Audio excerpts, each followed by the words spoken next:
Mediator Dreth-Vaas had handled 409 disputes in his career with the Galactic Council's intercolonial resolution Directorate. He had brokered a ceasefire between the Vorn Collective and the Palathi sovereignty after a trade disagreement escalated into an 18-month blockade affecting 6 star systems. He had mediated the Catharan Water Rights Tribunal, which had involved 42 parties, 14 competing legal frameworks, and one incident he was still not permitted to discuss under the terms of the settlement agreement. He had sat across the table from warlords, oligarchs, and one particularly memorable religious council that had conducted the entire proceeding in ritual song, and he had brought every single one of them to resolution. He had a resolution rate of 94%. The remaining 6% were cases that had resolved themselves through other means, mostly attrition and one extremely unfortunate volcanic event. He was proud of 94%. It was, in the Resolution Directorate's recorded history, the highest rate of any active mediator. He had never been assigned a noise complaint. The case file for dispute GC441H was 11 pages long. 11. The Catharan Water Rights Tribunal had required a 12,000-page preliminary brief. 11 pages was, in Resolution Directorate terms, the kind of thing that got assigned to first-year associates as a warm-up exercise while they learned how the filing system worked. The cover sheet described the dispute as ongoing intercolonial residential noise ordinance conflict between New Galloway Colony, Human, established 2089, and Harrow's Landing Colony, Human, established 2091, Epsilon Cygni System, duration of active dispute, 4 years, 2 months, 18 days. 4 years, 2 months, 18 days. For a noise ordinance. His office assistant, a methodical Brethani named Koss, who had worked with him for 11 years and communicated primarily through the precise arrangement of documents on his desk, placed the 11-page file approximately 2 centimeters further left than the standard position for assigned cases. Dreth-Vaas understood this as editorial comment. He chose not to acknowledge it. He read the file. New Galloway Colony was situated on the primary landmass of Epsilon Cygni IV's third moon. Harrow's Landing Colony had been established 2 years later on the same moon's secondary landmass, separated from New Galloway by approximately 40 kilometers of what the file described as shared atmospheric corridor. The noise in question originated from New Galloway's annual Founders' Day celebration, which involved music, fireworks, and what the complaint described as amplified sound equipment of extraordinary and unnecessary scale. Harrow's Landing objected to this. New Galloway objected to the objection. Both colonies had filed 19 formal complaints with the Galactic Council over 4 years and 2 months. 19 each. 38 total. About noise. The file also noted, in a footnote so small Dreth-Vaas nearly missed it, that the 2 colonies shared a medical facility, a water treatment plant, 3 commercial trading agreements, and a combined sports league that was currently mid-season. He checked the mediation timeline. Both colony councils had agreed to attend. The session was scheduled for 1 hour. He had cleared his afternoon in the expectation of using 45 minutes of it and spending the last 15 on administrative filing. He had a dinner reservation. He had never missed a dinner reservation due to a mediation session. This was not going to be the first time. He boarded the transit shuttle to Epsilon Cygni IV, feeling the particular benevolent condescension of a professional who is briefly required to apply his full expertise to something beneath his usual operational level. It was, he reflected, rather like asking a master architect to hang a picture frame. He would hang it perfectly. It would take him 7 minutes. Everyone would feel good about it. The shuttle took 11 hours. He spent them reviewing the file 17 times, not because it required 17 reviews, but because he kept finishing it in under 8 minutes and feeling he must have missed something. He had not missed anything. There was nothing to miss. 2 towns, 1 party, 40 kilometers. 4 years. New Galloway's Colony Council met him at the landing pad. There were 7 of them, ranging in age from what he estimated as 30 to 70 human years, dressed in the practical, utilitarian manner of colonial settlers, with one concession to formality. The council chair, a broad-shouldered woman named Councillor Brenna Holt, was wearing a blazer over her work clothes, and the blazer had a small pin on the lapel that he would later identify as the New Galloway Colony seal. She shook his hand, a human physical greeting he was accustomed to, with the firm grip of someone who was extremely glad he was there and was also going to make absolutely certain he understood the situation correctly before he made any assumptions. "Mediator Dreth-Vaas," she said. "We've been waiting a long time for this." 4 years, said the man to her left without preamble, in the tone of a person who has been saying 4 years for such a long time that it has become less a statement of fact than a kind of battle cry. 4 years, Dreth-Vaas agreed pleasantly. "I've reviewed the full case file. I want to assure you that we'll resolve this efficiently and—" "They filed the first complaint before the fireworks were even finished," said Councillor Holt. The music was still playing. Someone from Harrow's Landing filed a formal Galactic Council complaint while we were still having our party. "That is noted in the file," Dreth-Vaas said. "Shall we proceed to—" "It's our Founders' Day. It has been Founders' Day for 31 years. The celebration was established before Harrow's Landing existed. They chose to settle 40 kilometers away from a colony that had a documented annual celebration, and then complained about the celebration." She said this with the measured clarity of a person who has explained something so many times that each explanation is now a finely calibrated object. "I want that on the record." "It will be on the record," he said. "Now, it should be on the front of the record," said the man to her left. "Not in the middle somewhere." Dreth-Vaas breathed.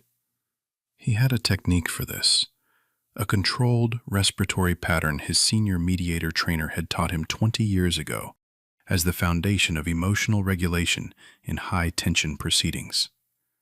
He applied it now, which was the first time he had ever needed it in the preliminary greeting stage of a mediation. The Harrow's Landing Council was waiting at the shared conference facility. There were also 7 of them, also ranging in age, and their council chair was a tall, thin man named Councillor Finn Abara, who was wearing what appeared to be an identical blazer to Brenna Holt's, except that it had a different colony seal and approximately 17% more visible tension in the shoulders. "Mediator," Abara said, and then looked at the New Galloway delegation with the expression of a man who has said what he needed to say and is now waiting for the other party to acknowledge that he was correct. "Councillor Holt," said Holt, looking at the Harrow's Landing delegation, with the expression of a woman who has heard every argument the other side is going to make and is ready to explain why each of them is wrong. They sat down. Dreth-Vaas had prepared an opening framework. It was efficient, clear, and had worked 409 times. He presented it in 12 minutes. Both delegations listened to all of it. He outlined the mediation process, the parameters for resolution, the Council's authority in intercolonial disputes, and the pathway to a formal, binding agreement. He was, he felt, doing excellent work. He was precise, impartial, and conveying the kind of calm, professional authority that made disputants feel that resolution was not only possible, but inevitable. When he finished, Councillor Holt said, "I want to submit into evidence the full recording of the Founders' Day celebration in question." She placed a data chip on the table. All 6 hours of it. Dreth-Vaas looked at the data chip. "A summary would—" 32 decibels at 40 kilometers, said the man to Holt's left, whose name was, Dreth-Vaas would later learn, Petro Vance, and who had apparently appointed himself the role of ambient sound data representative. The legal threshold for actionable noise disturbance at residential distance under Galactic Council intercolonial protocols is 85 decibels at 0.5 kilometers. 40 kilometers of atmosphere reduces sound transmission to a fraction of a percent of the original emission. At 40 kilometers, their colonists could not have heard our celebration. It is physically impossible. They had windows open, said Counselor Ibarra. Petro Vance stared at him. That is not how sound works. Sound travels, said a woman in the Harrow's Landing delegation, whose name was Dr. Calamiran, and who had the expression of someone who has a graduate degree she is about to deploy. The atmospheric corridor between our two landmasses has specific acoustic properties that differ from standard open-air transmission models. I have a report. She placed a data chip next to Holt's data chip. It was slightly larger. Petro Vance looked at Dr. Myron's data chip. He then looked at his own jacket pocket, from which he produced a third data chip, which he placed next to the other two. Counter report, he said. Dreth-Vaas looked at the 3 data chips on the table. He looked at his mediation framework document. He looked at his dinner reservation confirmation on his personal device. He breathed. Perhaps, he said carefully, we can establish some shared factual ground before. We agree the celebration happened, said Counselor Holt helpfully. We agree it was too loud, said Counselor Ibarra. We dispute that it was too loud, said Petro Vance. We can hear it every year, said a member of the Harrow's Landing delegation who had not yet spoken and whose name badge said Greer K., Council Secretary, and who said it with the resigned authenticity of someone reporting a personal experience rather than making a legal argument. What does it sound like? Dreth-Vaas asked, because he had lost the thread of the framework and was attempting to find something real to stand on. Secretary Greer K. thought about this with what appeared to be genuine effort. Bass, she said finally. Mostly bass, and occasionally what I believe is a trumpet, but I couldn't swear to it. It is not a trumpet, said Petro Vance. Our Founders' Day ensemble does not include a trumpet. We have never had a trumpet. I don't know where the trumpet rumor started. My husband heard a trumpet, said Secretary Greer K. Your husband, Petro Vance began. The trumpet, said Dreth-Vaas, somewhat more loudly than he intended, is not the central issue. Everyone looked at him. There was a brief silence of the type he associated with conferences that have just been reminded they have a mediator. The central issue, he continued, with restored composure, is whether the noise produced by New Galloway's annual Founders' Day celebration constitutes a violation of intercolonial residential amenity standards, and if so, what remedy is appropriate. I would like to table all supplementary evidence for now and focus on positions and interests. What does each party actually need from this resolution? Both councils looked at him as if he had asked what color the number 7 was. We need them to stop, said Counselor Ibarra. We need them to acknowledge that there's nothing to stop, said Counselor Holt. Dreth-Vaas wrote both of these down. He stared at what he had written. It occurred to him, in a way he had not fully processed from the file, that these two positions were not actually about noise. He had mediated enough disputes to know the difference between stated positions and actual interests, between the thing being argued about and the thing that was actually generating the argument. The noise was real, he did not doubt that. But 4 years and 38 formal filings for a party that happened once a year, that produced 32 decibels at 40 kilometers, was not, in his professional assessment, primarily about decibels. Can I ask, he said, setting down his stylus, When the relationship between New Galloway and Harrow's Landing began to deteriorate, both councils made the face of people being asked about when the deterioration started, which was the face of people who know exactly when the deterioration started and are calculating how much to tell the mediator. It took him 40 minutes to get the full picture, mostly because both councils wanted to tell it from the beginning, and the beginning, it turned out, predated the noise complaint by about 6 months. There had been a territorial water rights disagreement first, not about water exactly, but about the processing priority order at the shared treatment plant that both colonies co-funded and co-managed. New Galloway had been established first and felt this conferred a degree of procedural seniority.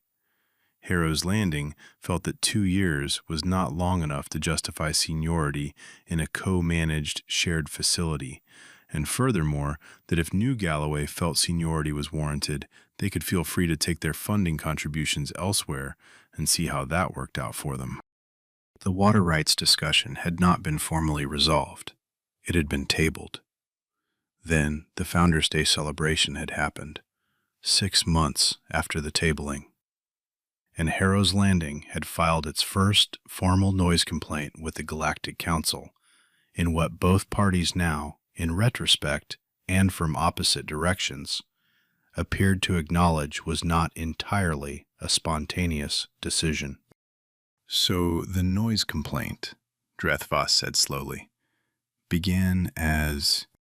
The noise complaint began because of the noise, said Councillor Ibarra firmly, in the tone of a man reclaiming a narrative. The noise complaint began because of the water treatment priority dispute, said Councillor Holt, in the tone of a woman who has been waiting to say this for 4 years.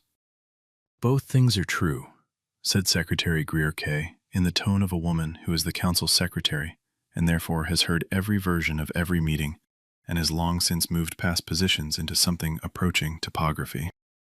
Dreth-Vaas looked at Secretary Greer-Kay with the attentiveness of a mediator who has just identified a valuable resource in an unexpected location. "Thank you," he said. He turned to the room. "This session will recess for 1 hour.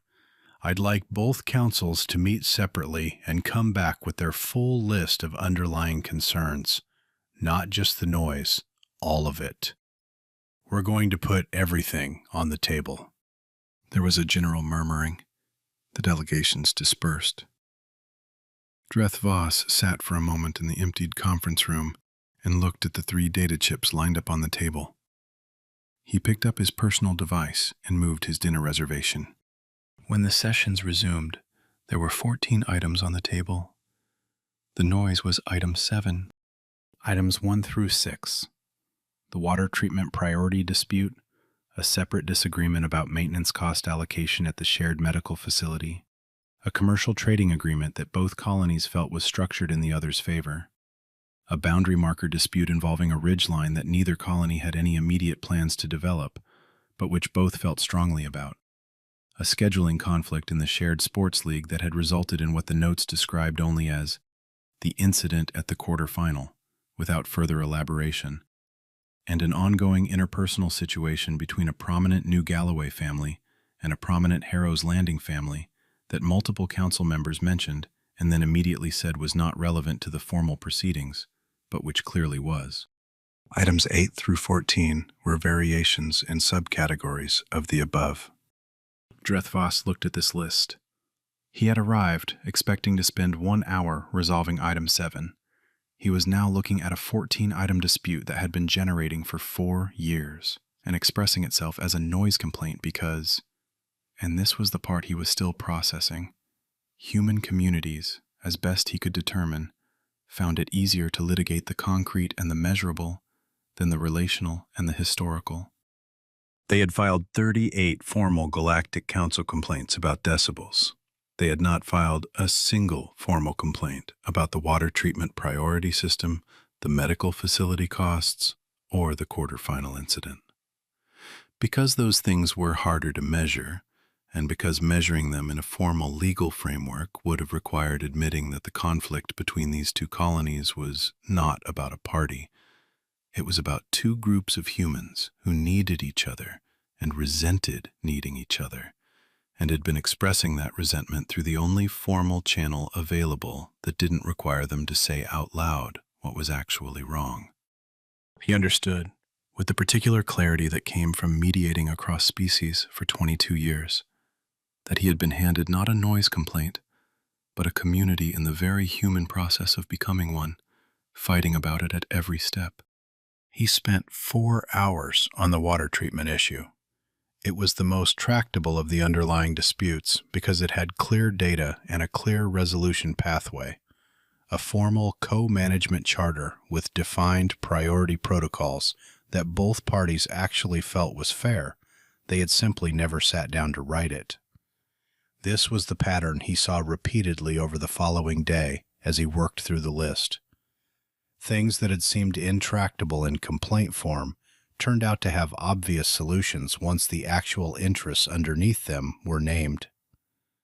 The medical facility cost had an equitable restructuring option that both colonies' financial officers, when asked directly, said they had both independently thought of, but hadn't raised because it would have required talking to the other side. The incident at the quarterfinal was more complex. He spent 3 hours on it. He would describe it in his report as a multi-party interpersonal conflict requiring community acknowledgement and restorative process rather than formal adjudication. What had actually happened, as extracted over 90 minutes of careful questioning, involved a disputed line call, a very fast escalation, someone's grandmother, and the specific human phenomenon of an entire extended community taking sides along colony lines in a situation that had begun as, at its core, a misunderstanding between two players who had since apologized to each other privately and were now essentially waiting for permission to stop fighting. He brought the two players in. They were young men, both embarrassed, both clearly ready to be finished with this. They shook hands in approximately 45 seconds. The councils watched this with expressions that mixed relief and the particular discomfort of adults who have been sustaining a conflict on behalf of a younger generation that has already moved past it. "Could you have done that 4 months ago?" Dreth-Vaas asked, to the room in general. There was a silence that contained, he felt, some useful self-reflection. By the end of the second day, 13 of the 14 items had frameworks for resolution. He was efficient about it, though not as efficient as he had expected to be. Each item required more careful tending than its apparent simplicity suggested, because humans, he was learning with increasing specificity, did not actually separate their disputes into clean individual units. Everything was connected to everything else by invisible threads of history and pride and accumulated small moments that no one had thought to document, but everyone remembered. The interpersonal situation between the two prominent families he asked about and was told, with remarkable unanimity across both councils, that it was complicated and long-standing and had nothing to do with the formal proceedings. He noted this in his file as an item to be monitored. He understood that it had everything to do with the formal proceedings, and that it would, in its own time, find its own resolution, or it wouldn't, and that was beyond the scope of what he had been sent to accomplish. Item 7. The noise. He'd expected this to be easy once the underlying issues were cleared. It was not easy.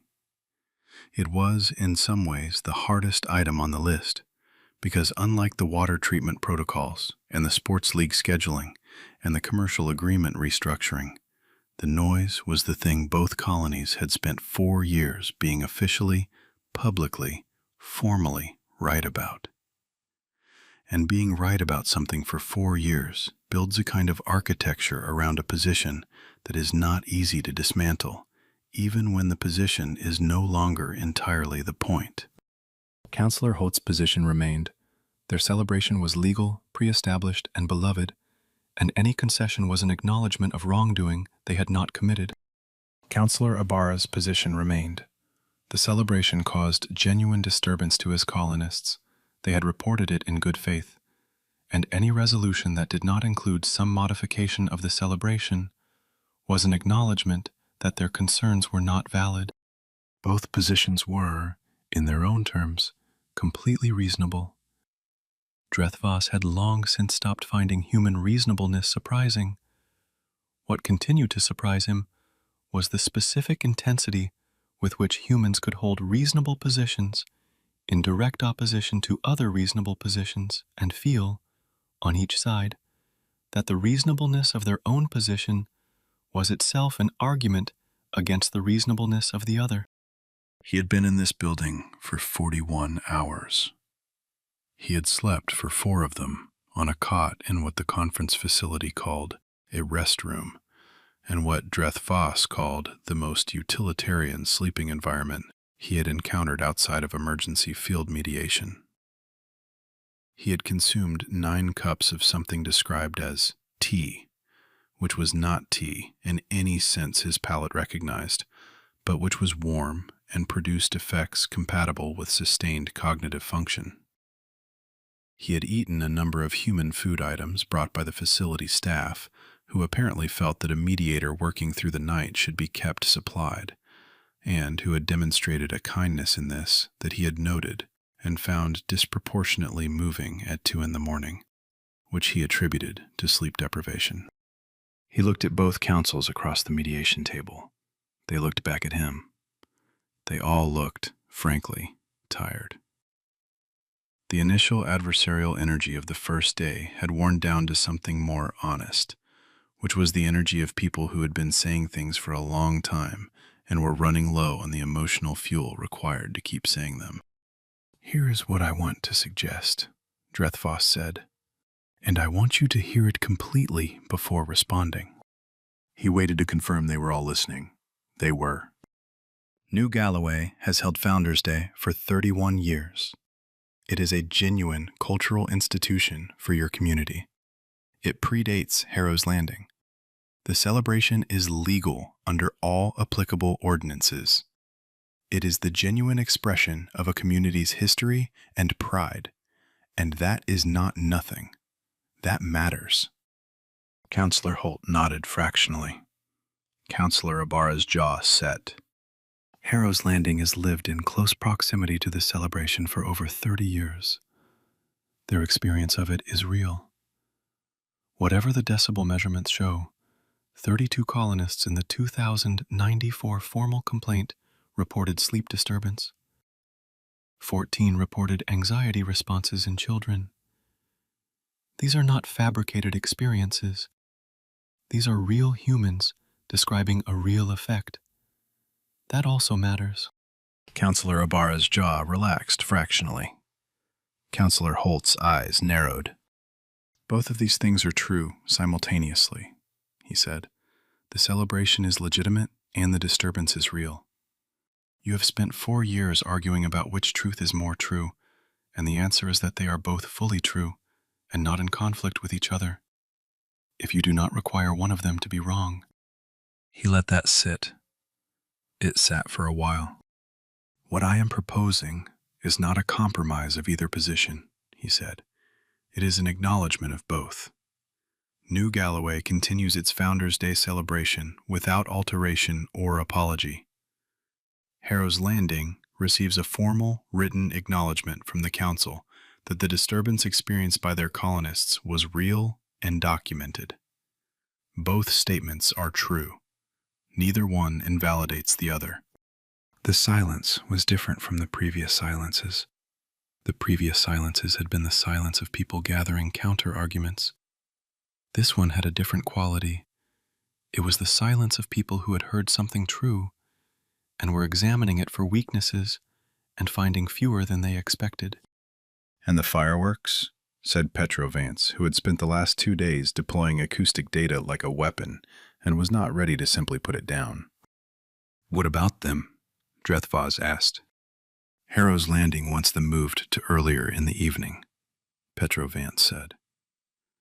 "We have categorically refused because any modification..." Would Harrow's Landing accept a voluntary time adjustment, not a mandated one, a goodwill gesture, offered without admitting any wrongdoing? If it was accompanied by an official acknowledgement of the disturbance, Dreth-Vaas asked, directing the question across the table. Counselor Ibarra exchanged a look with Secretary Greer K. Something passed between them that was the product of 4 years of shared council meetings and working lunches, and presumably many conversations in the parking lots of various facilities about whether this would ever actually end. Yes, said Counselor Ibarra. And would New Galloway consider offering a voluntary time adjustment as a gesture of community goodwill to their immediate intercolonial neighbors? Not a concession, a choice, in exchange for full formal acknowledgement of the celebration's legal standing and cultural significance. Counselor Holt looked at the table. She looked at Petro Vance. She looked at the data chips that were still sitting, all 3 of them, in a small collection that represented an enormous quantity of human effort applied to a question that was now, very nearly, finished. The fireworks are at 10, she said. We could do 9. The documents took 6 hours to draft. Both councils had lawyers, and the lawyers had opinions, and the lawyers' opinions required time to work through. And at one point, both sets of lawyers were in the same room arguing about the precise wording of the phrase community goodwill gesture in a way that caused Dreth-Vaas to take a long walk around the conference facility's external perimeter at 5 in the morning, breathing the cool air of Epsilon Cygni 4's moon, and looking up at the stars, and thinking about his resolution rate. 410 disputes. He was going to add this one. He was going to add it correctly. He went back inside. He sat down with the lawyers. He worked through the wording with the same patient precision he had brought to the Ketharin Water Rights Tribunal. It took the time it took. He did not resent it.